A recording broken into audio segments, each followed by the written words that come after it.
Hey everybody, it's Joe Trippi and welcome back to another special guest episode of That Trippi Show. After you made our episode with Rick Wilson, one of our most popular episodes ever, many of you wrote in and said, hey, I'm fired up. Now I want to know what to do. We'll get to that. We'll be doing a state-by-state previews again later this year. But where does everyone in what Simon calls the family, the pro-democracy movement, need to focus this year? We brought our friend Trygve Olson back on to talk about it. We work in the trenches with Trygve every day.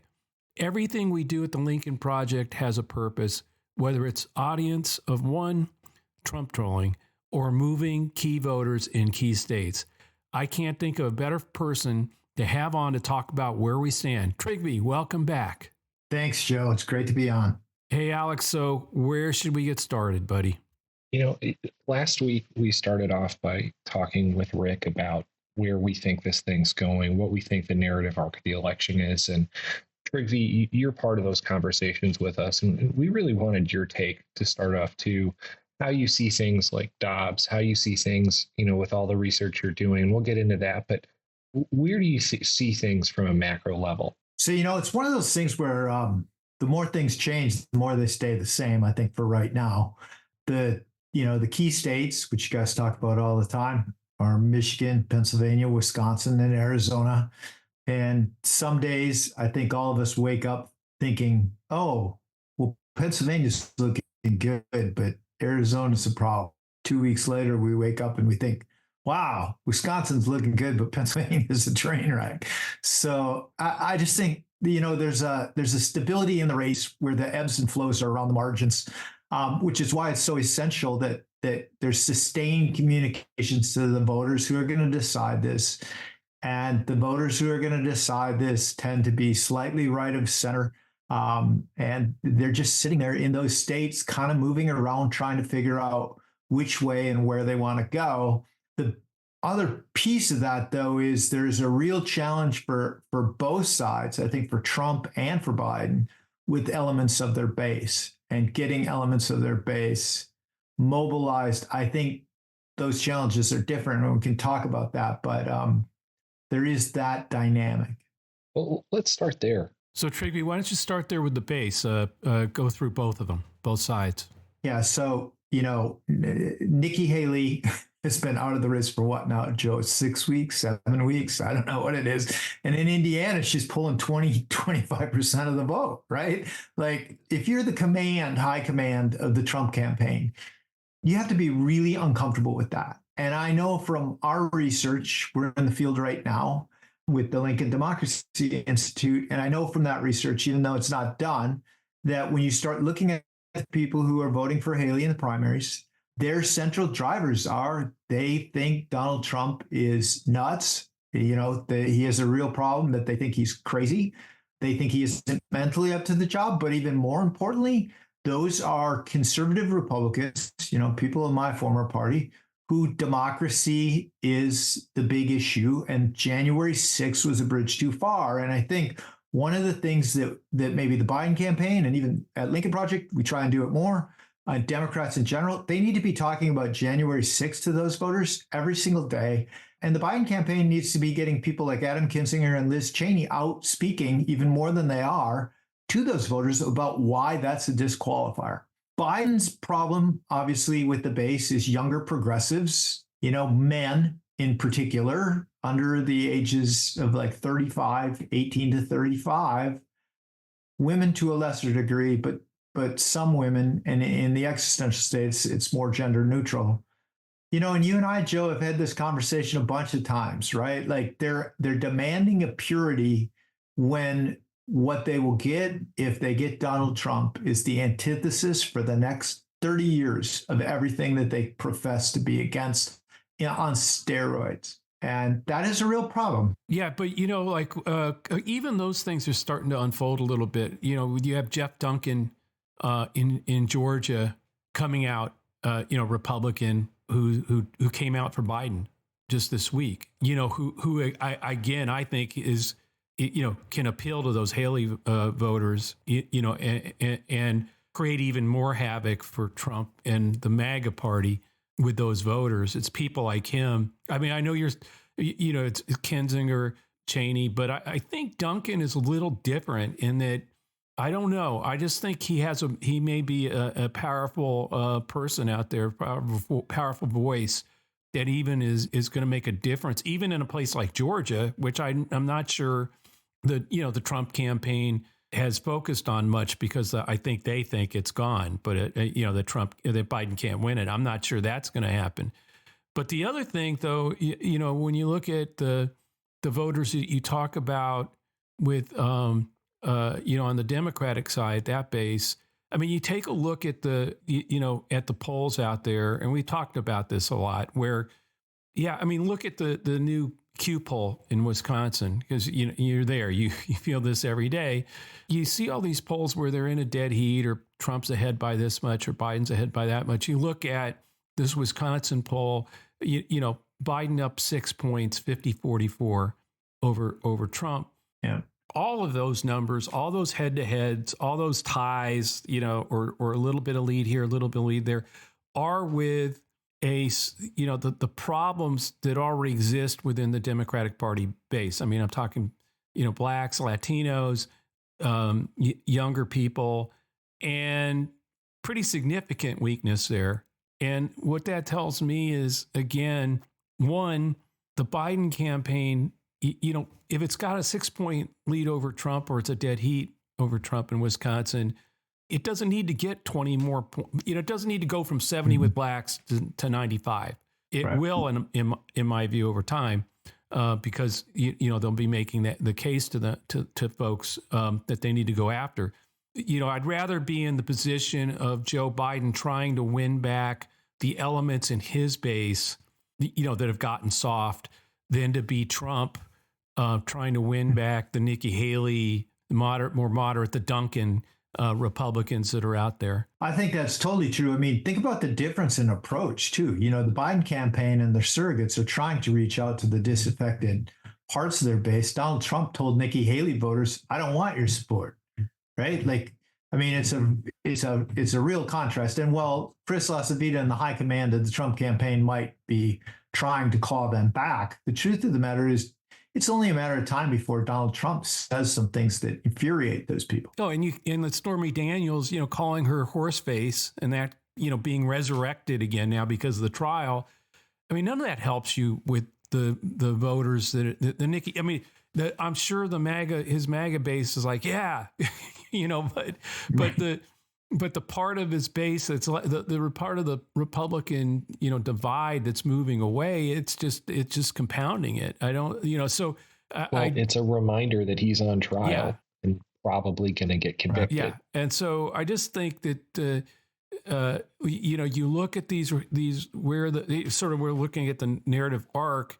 It's one where, yes, it's a close race, can remain so for a while. I think you're starting to see, it opening up a little bit in the direction I think it's going to go, because of that contrast that we're talking about, but also because of the differences in where they need to shore up their bases. I don't see a way for Trump to shore up the part of his base that's defecting is going to be much tougher for him to win back than Biden winning back the soft support or soft folks moving away from him or disappointed in him within the Democratic base. But which is again why I think you're exactly right, Trig. We have to every day just keep banging away at those Haley voters and the different parts of the Dobbs dads. I'd love for you to talk a little bit about that. I'm sure we'll get to it, but there's definitely segments that are I think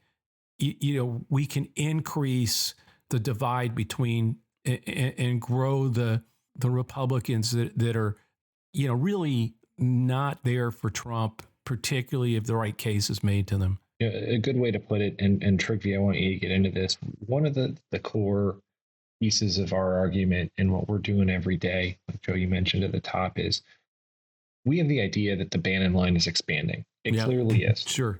And we'll get into the 100%. segments about it.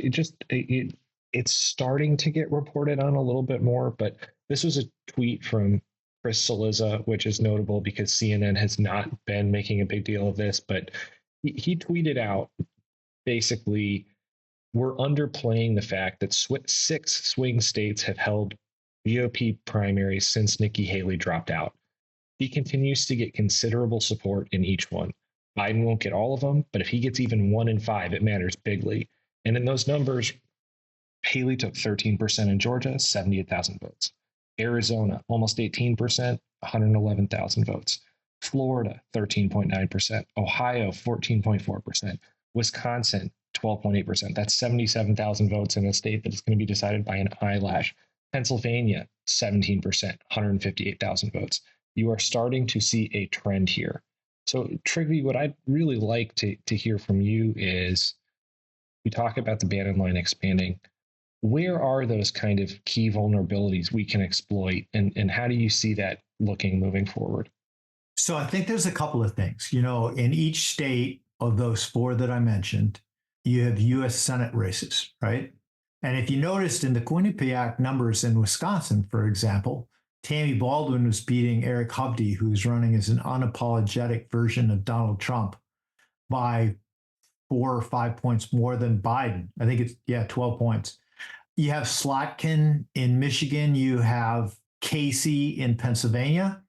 And one of the things that we saw to a degree in 2020, right? Like Biden won Georgia in large part because Raphael Warnock ran a really good campaign and Stacey Abrams ran a good campaign, although she lost.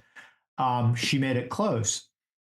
In each of those states, you have Democratic governors, and we invested quite a bit. And Joe Biden, I thought it was interesting, was in Wisconsin on Wednesday, and he was in Racine, which is Reince Priebus's hometown.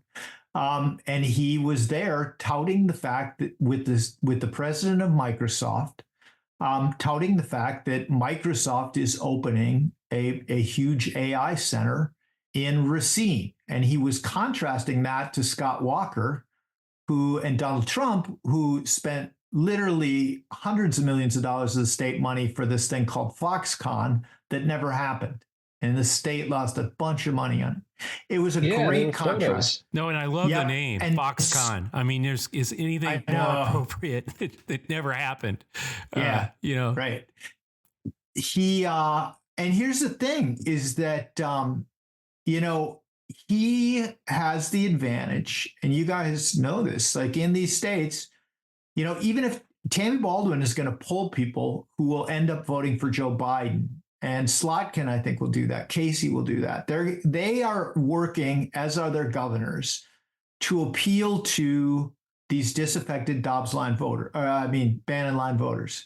There's 2 real parts to that. There's Dobbs dads, who tend to be more male. Almost 2/3 of them are male. Half of them are pro-life. They're far more likely to be girl dads, and they're almost all universally dads. And then a lot of them, it's their wives or the females. And one of the things that's key to this is they're sitting there on the fence. They voted for Biden last time. They're maybe not totally happy. They voted for Trump the first time, but their wives are all in, and their daughters certainly are all in for Biden. And so one of the keys to this is going to be getting the women in the lives of these men to say to them that they're afraid. And I think about my beer drinking buddies back in Wisconsin. Most of them consider themselves conservative. Most of them never voted for a Democrat other than Tammy Baldwin, ironically, when they voted for Joe Biden. And they became conservative because they didn't want people on the left back in the 80s when they came of age, early 90s, telling them what kind of shotgun they could own, even though no one on the left was really doing that. But if their daughters now start coming to them and saying, Dad, Donald Trump and these theocrats aren't conservative. They're trying to tell me what I can and can't do. And you don't like it when they're telling you what to do about your guns or the EPA or whatever your litany of grievances are. And I don't want them doing it to me. This is anti-family. This is anti the values that you taught me. That is an incredibly powerful thing. And then you combine that with the wives start chirping on them.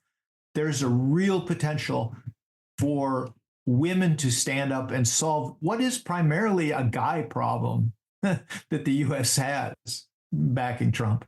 I really would like to strike the chirping part, but okay, Trig, there's better ways. As a husband with a daughter. I would not use that word. Well, Kathy probably, you met Erica, she chirps. Kathy probably doesn't. Yeah, well, I wouldn't let her hear me say it on the podcast. I am going to drag this back and save both of your asses with one more stat I want to hit before we move on from Wisconsin, which is, look, the RFK threat, and which, by the way, we probably should talk about the whole brainworm thing, which may be what's happened to Trygve right now when he's throwing wives under the bus on a podcast. But so okay, Biden's up in the head-to-head by 6. That's outside the margin of error. That's fine. But then when you add in everybody, the rest of the independents, it goes down to 40 to 39. It is clear that the combination of RFK, Russian operative Jill Stein, and Cornel West are a serious problem still. Mm-hmm. And the numbers are backing this up. Just one more example that every single time someone says, oh, RFK Jr. is taking votes away from Trump too. No, this is a big problem because we've seen what Trump's ceiling is and we see how RFK is dragging him down. Yeah, well, that's what's going on. I mean, you look at that. You look at it's the reason we look at the head-to-head. We don't, it's not to who's winning what, and it's no. Trump is at 44. It's 50-44. I forget about Biden right now. 44. So again, it's not lost. This is not rocket science. Trump in almost every poll rarely gets up in the higher 40s, very rarely, and who knows how sloppy the sample is when that happens. But almost all the time, it's 44, 43, 45, 46, something like that, in that range. Trump's the one, Biden's the one that could be, a little bit below or high, like this one, 50. But the reason, when you start adding these third parties and you see exactly what happened when you do, as you pointed out, it goes to a 1-point race and they're both, basically at 40, essentially. Mm-hmm. That's the kind of race Trump wants. That's the race he needs. And, we keep harping about this. That's why a whole bunch of Trump people give Robert F. Kennedy Jr. a bunch of money, even while screaming, but he's going to hurt Trump. but I'm going to give him $20 million more after I give money to Trump, Timothy Mellon might say. And so, it's you don't have to, it's all the talking heads wondering about who this hurts, why it hurts, it's just crazy. It's really clear. Now, having said that, I think RFK Jr. is doing the key here is to keep all these people as low as possible, particularly, in the collectively in the single digits, in the low single digits, 2-3%. If you go back and look at 2016 and 2020 and the difference, if it increases higher than that, and RFK Jr. is doing a pretty damn good job of basically doing the long, slow decline already. And the worm in the brain thing, as serious as that is, and as it's a real thing, it's just crazy that that's out there, that that's his explanation, and that's, again, on top of all, because of his conspiracy theory embrace, the anti-vaccine stuff. It's just another thing that just comes off and makes him very weird.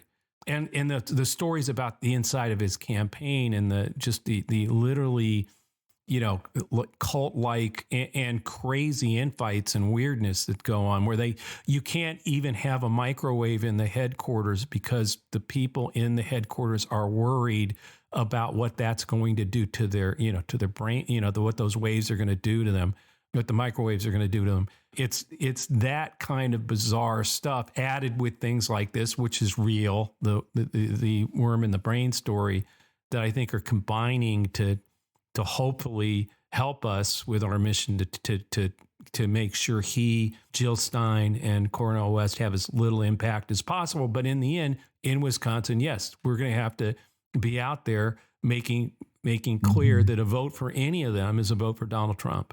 Trygve, I know I cut you off earlier. I do want to get into those two groups we talked about earlier, the Dobbs dads, and I should say, and moms.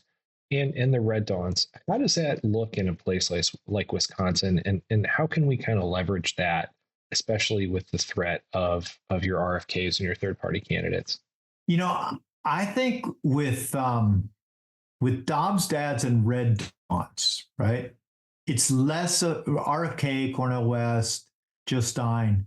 They're less of a threat with the Red Dawns than the Dobbs dads than they are with the progressive base. The threat with the Dobbs dads is they skip. They voted for Biden last time. They powered him across the line.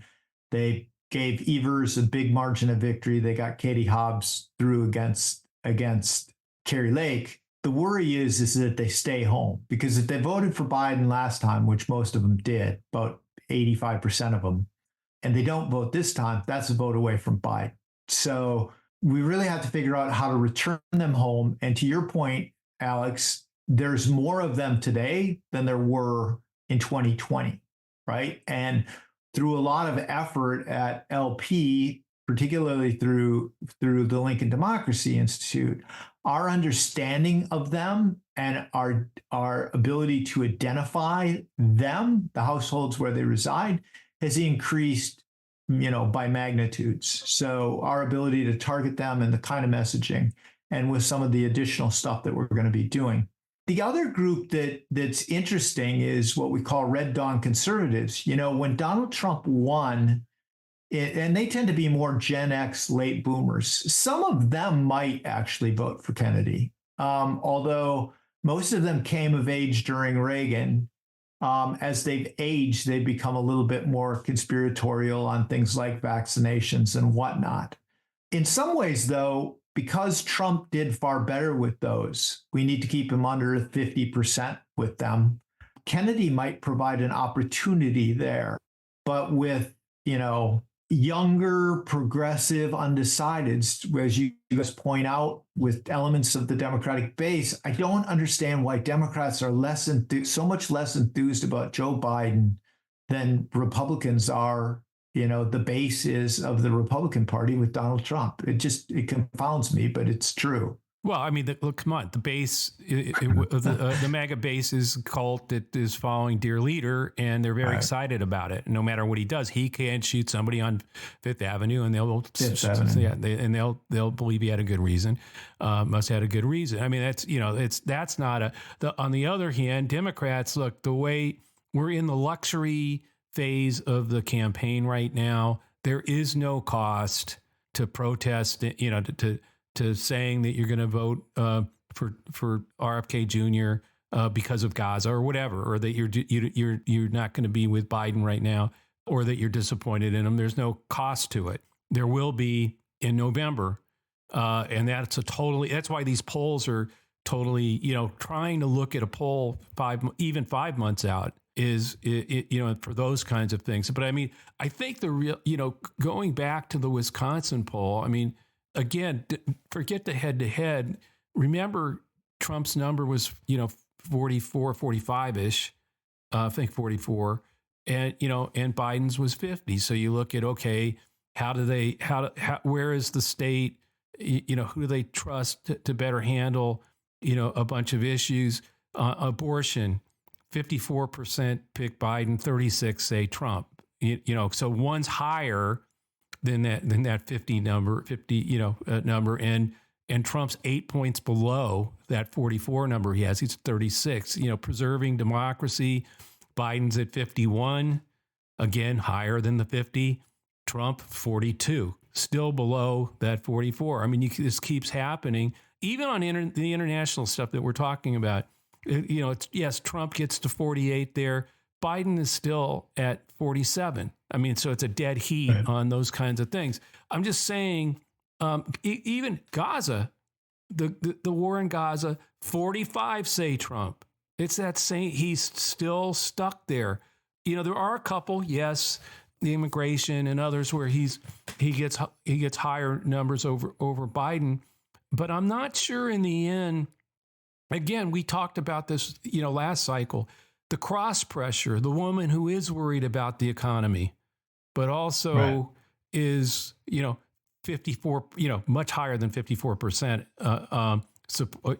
I think when you look at probably the gender difference on abortion, so yes, there's this group that may be disappointed in Biden or blame him for what's going on in the economy right now. They also are scared to death of Trump and abortion bans and their rights and freedom, reproductive freedom being taken away.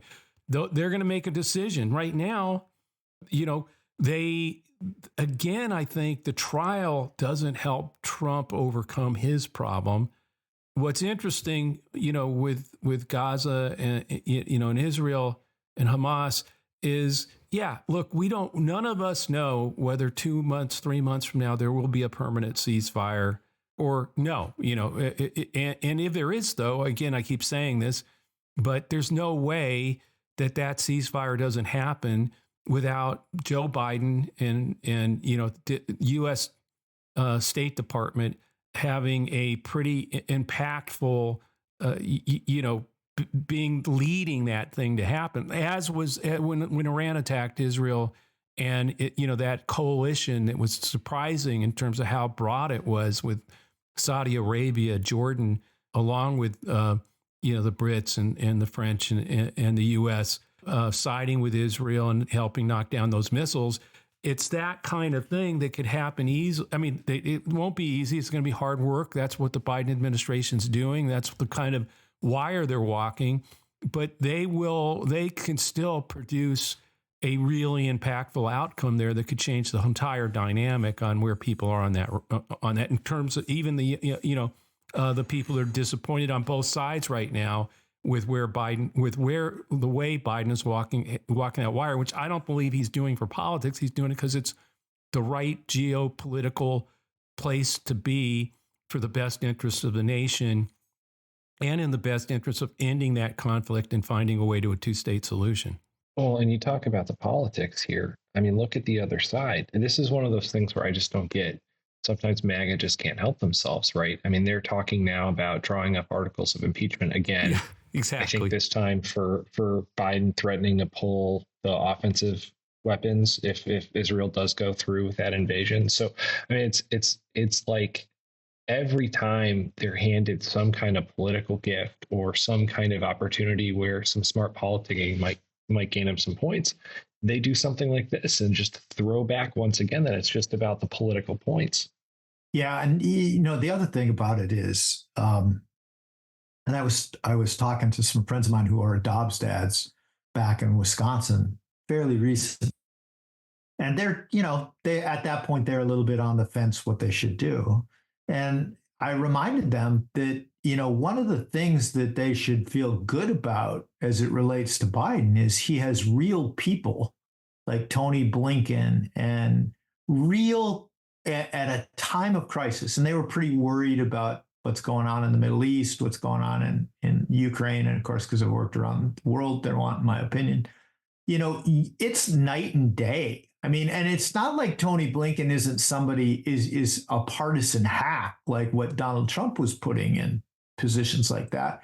You're talking about somebody who's Republicans, Democrats across the board understands is a serious person who is perfectly capable. And quite frankly, it's reassuring to have dealing with serious problems, even if you don't necessarily agree with all of what he's trying to pursue, right? And so that, I think, works to Biden's advantage. And kind of to that end, Joe, I was thinking about a conversation we had a long time ago. We were on a call and there were a lot of people who were sort of nervous because it was during the sort of when Biden was really in the doldrums. And you were saying, listen, it's not that bad in the states that are going to decide this in the Electoral College. Like he's not as far down in Wisconsin and Michigan and Pennsylvania, Arizona, some of the others as he is nationally. And I've thought about that a lot recently because, one of the things that is an advantage, I think, for the Biden campaign is in those states that are going to decide this, Arizona, Wisconsin, Michigan, and Pennsylvania, Democrats have statewide leadership that are real solid, not only vote getters, but people who are doing things. Gretchen Whitmer and Shapiro and Evers, quite frankly, are the most popular people in all three of those states. of any politician. Katie Hobbs is the second most, and the most popular is Adrian Fontes, right? So like, and they have people like Ben Winkler, who's the chair in Wisconsin. He runs one of the best state parties. Yeah, that's the Democratic State Party chair in Wisconsin. You know, he just came out and announced he's spending $17 million on state legislative races because they got a new map. They got a new map because of leadership by the governor and Ben. And then you take it the other way for a second, though. We haven't talked much about this in this episode, but North Carolina, where the Republicans have nominated a nutcase for governor and a nutcase for in the education superintendent's race statewide. Both are going to go down big. I mean, I think. I mean, those are just we're sort of repeating some of the Trump MAGA mistakes of the past, putting up crazy candidates. But Biden only lost that. Getting back to your point, where I was talking about how he's actually does better in those states, closer in those states than a lot of national polls. I mean, Biden only lost North Carolina by 74,000 votes. Getting back to something that Alex was pointing out earlier about how Haley did, in some of these states, I think she got over 200,000 or near 200,000 votes in North Carolina against Biden. So you look at, Biden lost it. I mean, against Trump. Biden lost it by 74. Nikki Haley's got, took 200,000 votes away from Trump there. Again, like a lot of places, those people talk about they're not going to, don't think they're going to vote for Trump in the general. So we got to go get those people. But then on top of that, you add the horrible candidates that they have and the good governors where we have them, and as you point out, in Michigan, Wisconsin, Pennsylvania, and Arizona, in terms of popularity. It's, I'm not even, I don't think, I'm sorry, I'm not going to buy into Florida, even with the abortion initiative and the 6-week ban that DeSantis signed. But all those things make it likely that Florida is going to be much closer than it was in 2020, that North Carolina will definitely be much closer than it was in 2020. And it was pretty damn close. Might not be close enough for us to win, but might be. But then you start looking at these other states, and like you said, the money that's being invested by Winkler and others, and the literally statewide Democrats who are very popular, and in some of these states, the opposite is true of the Republican. Carrie Lake. I mean, it's going to be very interesting to see how. And then you have this, the crazy gnome shooting her dog stuff. That just reminds people how crazy and chaotic the Trump MAGA base is. And you put that with like these candidates in North Carolina. I just think this is a far, far better and much more optimistic view of where we're going to be in November than where this clown car, and it's crazy to call it that because it's not funny. It never was. They're worse than clowns, but they're doing the crazy. They continue to do it. Marjorie Taylor Greene trying to throw the speaker under the bus one more time. It just never ends. The chaos never ends. What's crazy is, how about Mike Johnson? Like, the guy can't help himself. He finally does the right thing on Ukraine. He's kind of building himself into a place where he can lead. And then to throw a bone to his two people, Matt Gaetz and Marjorie Taylor Greene, he goes out and suggests that immigrants are illegally voting, but he doesn't have any proof. I mean, it's just like the guy, they can't help themselves. They just can't help themselves. I think the thing with the Senate races is fascinating because in Arizona, you got Carrie Lake, and in Wisconsin, you got Humpty, both of whom are train wreck MAGA. Then you got Mike Rogers, who's chair of the House Intel Committee, and McCormick, who are both supposedly normal Republicans. But in order to keep their base happy, they end up looking like the biggest hypocrites. And again, with these Dobstads and Red Dawns along the Bannon line, right? Like, they're seeing these guys constrict themselves and they end up looking like fools. And it's our job to make sure they get that. Yeah, well, like a lot of what we would have called normal Republicans. They're not normal anymore. they're you can't be a normal Republican and win. So you've got to you've got to kowtow to Trump and the MAGA crazy base, and you do. And when you do, Mike Rogers, most of these, some of them are people that you would have thought, no, adults, that would be the adult in the room that would say, like Duncan, we can't do this. We can't be for Trump. No, that's not where they are. In fact, now they're just basically the same mistake that so many Republicans made to normalize this guy. They're now doing it too. And that combined with, I think, how bad things are going to get for Trump as we move closer to November. And, it is a real combination that makes it possible. I still think there's a very good chance we can hold the Senate. I know we're going to take the House. I really believe that if we all do the work, we'll take the House. But I actually think that the Senate is starting to look like it's possible to hold it, which I never would have thought that at the very beginning of the cycle, not with the map that we have. And it's going to be tough. I agree with you. And I used to sit on the other side of you, right? Like looking at how do Republicans take it? I actually think Democrats are in pretty good shape in the Senate, strangely enough. Like it's a terrible year for them in terms of what they have exposed, but they have good candidates in every single one of those seats. And the Republicans have some absolute train wrecks. Trygve, we have good candidates in every one of those. Oh, sorry. I know. We have good candidates. It's a mental adjustment for me. I know. It is. It's true. I told you before, though, I've known Tammy Baldwin forever, and she's one of my favorite politicians of all time, right? Like that's the thing. I don't necessarily agree with her. I maybe agree with her 20% of the time, maybe 30, but I agree with her on what's most important. That democracy is at stake, and I agree with her that these guys, they're not about making Wisconsin great. Wisconsin's great as it is, and she thinks so too. These guys are about making Wisconsin, as MAGA is across the country, making it worse, not great. No, and that's why we're working together, because we too may not agree. We probably agree more than that, but I just think what the one thing we all agree on at the Lincoln Project is that the pro-democracy coalition has to be strong, has to go after the right targets, and has to win. And put any differences aside. Lord knows, Rick Wilson, Stuart Stevens, and I fought them for years in Senate and gubernatorial campaigns. In dogfight, knockdown, drag out races.